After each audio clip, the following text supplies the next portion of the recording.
If you are in this for a business, Acme Inc. and the grocery stores are not in this for charity, but you could still make money and provide good, meaningful, good paying jobs for the community and provide fresh, healthy food. Would you be willing to come to the table with that and stop this whole, well, we've talked to this person, that person, big grocery store? That's done.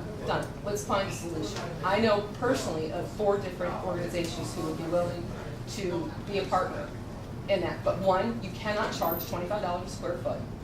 That's $850 a month rent on that spot. You guys are making out. You're going to make out no matter what.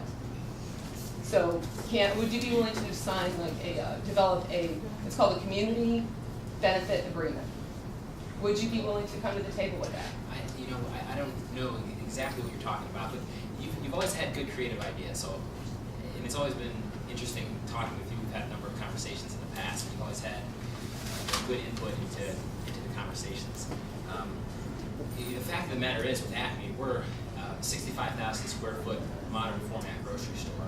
That's where our focus is. Yeah, back before the invention of the automobile in the late 1800s and the early 1900s, we had 126 grocery stores, and they were on every corner in Akron, because that's how people got to the store. They walked. They took their horse and buggy. But the fact of the matter is, although we do have serious problems with obesity in this country, everybody knows that. Air pollution from cars. You guys are missing the point. Air pollution from cars, all those kinds of things. People like to drive their cars to the grocery store.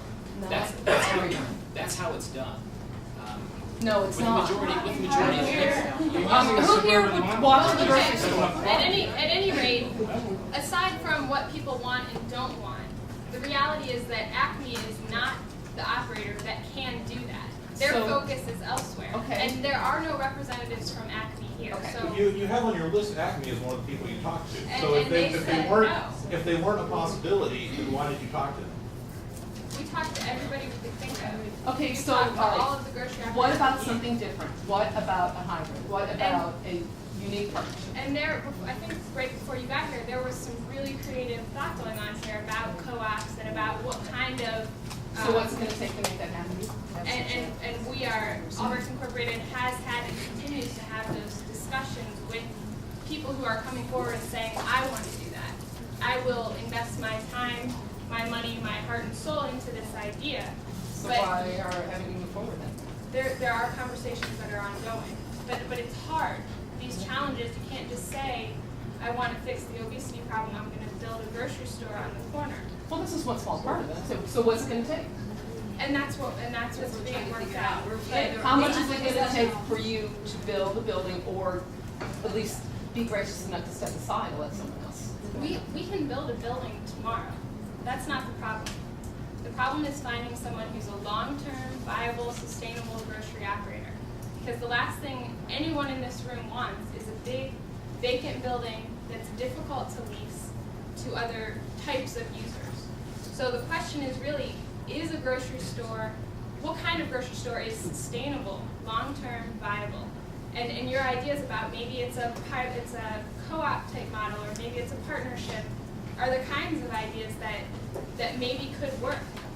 But they need more thought and more development, and those kinds of discussions are going on. I know have two people I've here read that business are- plans, I've talked to people who've done this, and I Well, if you have a business plan and want to sit down and have that meeting, that's a meeting. to have. absolutely, but we need to do it. And I think, I mean, am I not the only Joe, one? set up an appointment right now. Right now. Yeah. Set up an appointment. You have the 2 key people. Set up an appointment.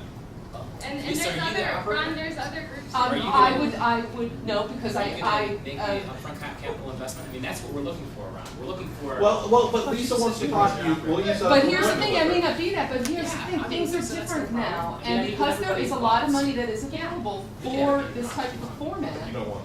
what we need to do is figure out how to do it. But I think we need a lot of transparency here, because that's part of the problem why there's a lot of conspiracy theorists going I'm on. really glad you said that, because I think it's so interesting walking into this situation from the outside, and I've read, so much about this from so many different sources. The conspiracy theory, I think, is very interesting. It went through a very public process. I mean, the agreement was reviewed, discussed, voted on by City Council. the potential ground lease was reviewed, voted on, discussed by city council. Anything that happens with relationship to this development in Highland Square is an open discussion. I mean, the city, by law, it's an open discussion. So I don't know where where the conspiracy theory is really. I'm not sure how that came to be. I do think it's interesting. Someone said to me, one person's cooperation is another person's conspiracy theory, and I think that's true.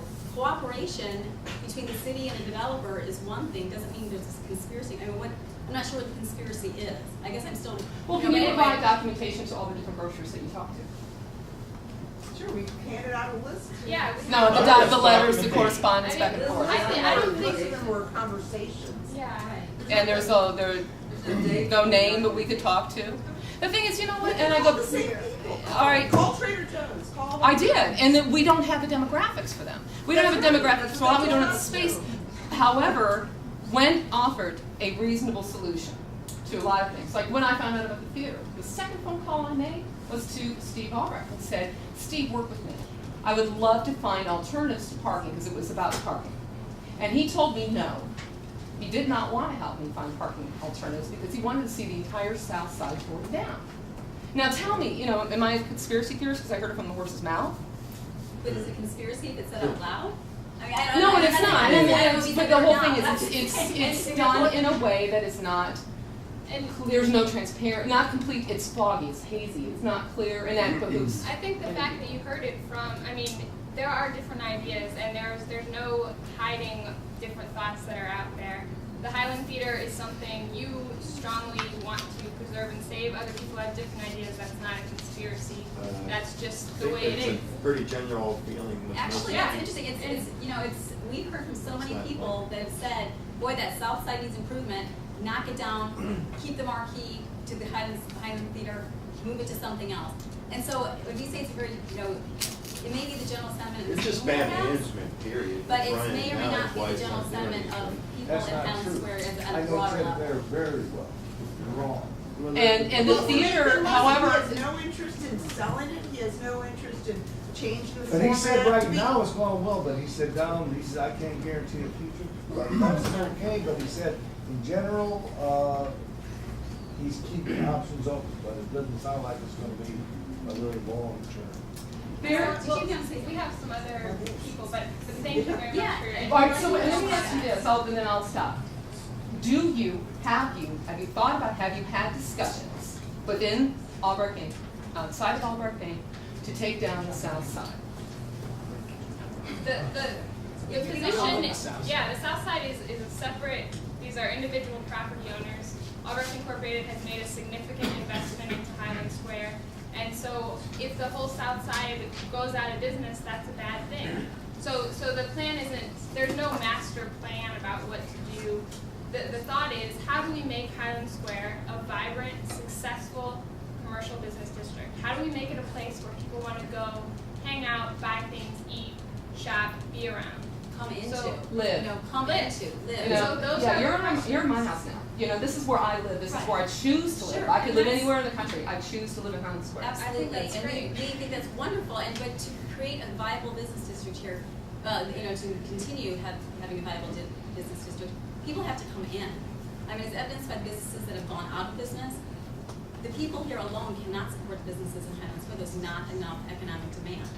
People have got to come in to Highland Square as kind of a destination point. Some of the development that's already been created here has brought people in, certainly. I know that, university people, just people have come into Highland Square now for a lot of different reasons. That needs to continue to keep the district viable and vibrant, and that's definitely an overall goal. So we're happy to live here. We'd like to continue living here. I'm very happy trying stuff. You've got a couple